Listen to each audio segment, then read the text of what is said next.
As a true American icon, the '69 C3 Stingray found its place as one of the most popular American sports cars of all time. With its sleek and aggressive design, these unmistakable classics are high in demand worldwide. This Corvette is an L89 option and is incredibly rare as one of only 390 examples built in 1969.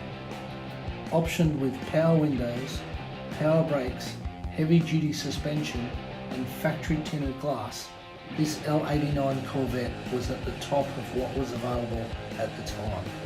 This big block 427 cube V8 is factory upgraded with aluminium heads, a Tri-Carb configuration and an 11:1 compression ratio.